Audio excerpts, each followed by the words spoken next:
Firstly, let me define stress. Stress, the moment you perceive you can't manage the pressure, whatever that pressure is, be it at work, too much work, relationship difficulties, your body goes through a stress response. So your body goes through fight, flight or freeze. And what's very interesting, what happens to the brain? For example, the moment your body goes into a stress response, 60% of the frontal part of your brain starts to shut down. And we need the frontal part of the brain for decision making, analytical. You think about the frontal part of your brain as the chief exec center of the brain. The chief exec center makes the decisions, thinks about the decisions, thinks through the decisions. Now, if you only have 40% availability, it's going to reduce your decision making.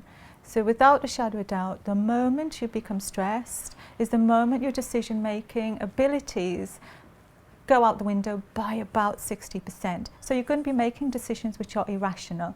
Interestingly, the part of the brain that's responsible for emotions, the amygdala, it stays on, it doesn't shut down. So you have 100% availability of the emotional center and only 40% of the analytical. So is it a surprise you get annoyed possibly easier? Is it a surprise you may become more emotional? Because in essence, the front bit of the brain, left side more or less, tells the right side, stop it.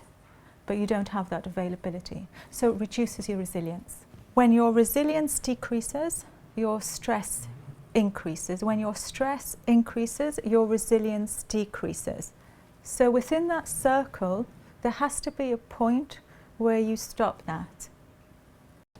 So what can you do to help switch that part of the brain that starts to shut down, the frontal bit, back on? One of the best things you can do is to step back, come away from the situation and start to breathe. Take what I call a 3-minute breathing space.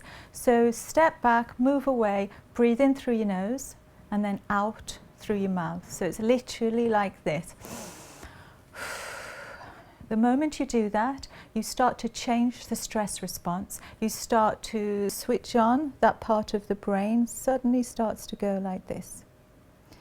And it means then you're starting to manage your stress, increasing your resilience. It only takes around 3 minutes, but you need to take responsibility for doing that. Most people who are in a stress response don't want to do anything about it. Their body's wanting them to stay there. So you have to make a decision, a choice to do that. Small things done consistently make a difference. This is the one thing, if you do it time and time again, starts to rewire your brain and increase your resilience.